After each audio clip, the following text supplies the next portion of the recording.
When political commentators start using the phrase lose-lose situation to describe a prime minister's predicament, you know someone's about to have a very bad day at the office. Welcome back to UK Political Insight, where GB News has just brutally dissected exactly how screwed Keir Starmer is over the Andy Burnham situation. And honestly, they're not wrong. Burnham announced his intention to stand in Gorton and Denton right at the deadline, and now Starmer's caught in a political trap where every option available makes him look weak, controlling, or terrified of his own party members. Block Burnham and face massive backlash for being an authoritarian control freak who can't handle rivals? Allow Burnham and watch leadership speculation consume your government while your biggest challenger sits on the backbenches sharpening knives. There is literally no good outcome here, and we're going to break down exactly why Starmer's political nightmare is just beginning. So, Jennifer Powers, political commentator appearing on GB News Breakfast, laid out the impossible situation Starmer's found himself in with surgical precision. She told presenter Ann Diamond that it's a lose-lose for the Prime Minister, which is political analysis speak for this man is absolutely done for regardless of what he chooses. Powers described Burnham's decision to announce his candidacy as sticking his neck out and going for it, which makes it sound almost brave and principled, rather than what it actually is, which is a calculated political power play with perfect timing.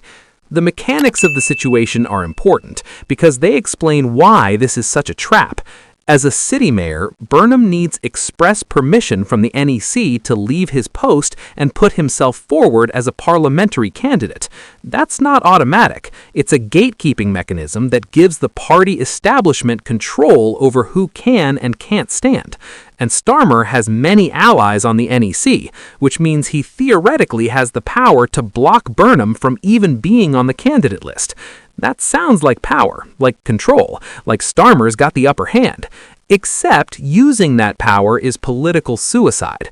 Powers pointed out that if they block Burnham, there'll be massive backlash. We've already heard from Lucy Powell, Sadiq Khan, Angela Rayner, Ed Miliband, all coming out saying they welcome Burnham and that Labour needs as much talent as possible in Parliament.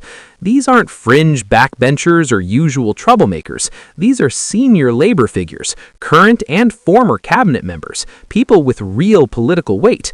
If Starmer blocks Burnham against their publicly stated wishes, he's not just overruling one candidate, he's overruling a significant chunk of his own party's leadership. The characterization of Starmer looking weak if he blocks Burnham is absolutely cutting because it flips the power dynamic. You'd think blocking a rival shows strength, shows you're willing to make tough decisions and protect your position. But Powers argues, correctly, that it actually shows weakness because it demonstrates you can't handle having a potential leadership rival in Parliament. You're so scared of competition, so insecure in your position that you have to use procedural mechanisms to keep challengers away. That's not strength. That's the behavior of someone who knows they can't win a fair fight. But then Powers delivers the other half of the trap. If Burnham is selected and wins the seat, leadership talk starts immediately, and Starmer's potentially hugely weakened by having his biggest rival in Parliament. So option 1 is block him and look weak and controlling. Option 2 is allow him and watch your authority erode as leadership speculation dominate every news cycle. Both options are terrible. Both make Starmer's position worse. That's what makes this a genuine lose-lose. There's no clever third option, no way to finesse your way out of the trap. Burnham's statement on X seeking permission to stand was perfectly timed, submitted right before the 5 p.m. deadline. That timing matters because it maximized pressure on the NEC while minimizing time for opposition to organize. The party leadership didn't get days to coordinate their response, to brief against him, to prepare the ground for blocking him. They got hours. That's smart politics from Burnham, forcing a quick decision that the leadership would prefer to delay and deliberate over. In his letter to the NEC, Burnham tried to quash speculation that his presence would undermine Starmer's leadership with a 3-word message saying the move is meant to back the government, not undermine it. That's textbook political cover. Burnham knows everyone thinks he's positioning for a leadership challenge, that his entire motivation is getting back into Parliament to eventually replace Starmer. But he can't say that explicitly, so instead he says the opposite, that he's doing this to support the government. Nobody believes it, but it gives him plausible deniability and makes it harder for opponents to paint him as disloyal. The phrase "back the government, not undermine it" is particularly clever because it implies that blocking him would be the thing that undermines the government, not allowing him to stand. He's flipping the script, suggesting that the divisive, damaging thing would be preventing him from running, not his actual candidacy. That's rhetorically effective, even if it's transparently self-serving. Burnham's decision, described as difficult, but said now is the moment to mount the strongest possible defense of what they stand for, that positions his candidacy as about principle and defending labor values, rather than personal ambition.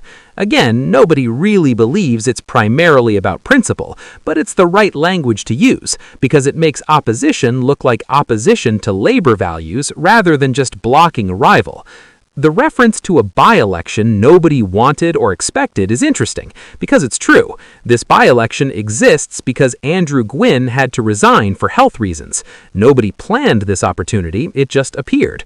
But Burnham is making the most of it, seeing the unexpected vacancy as his chance to get back into Westminster. That's opportunistic in the literal sense, taking advantage of an opportunity when it presents itself. The powers analysis on GB News is particularly damaging because it's coming from someone analyzing the situation strategically rather than ideologically.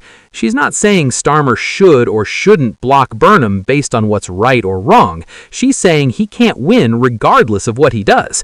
That's worse than partisan criticism because it's structural analysis, showing the problem isn't just one decision, but the entire situation Starmer's trapped in. The fact that this is being discussed on GB News is also significant because GB News has become a major platform for criticism of the Labour government. Their audience leans right, they're generally skeptical of Starmer, and having commentators on explaining in detail why the Prime Minister is in an impossible situation feeds a narrative of Labour chaos and incompetence. This isn't just internal Labour drama anymore. It's national news being analyzed and discussed by hostile media outlets.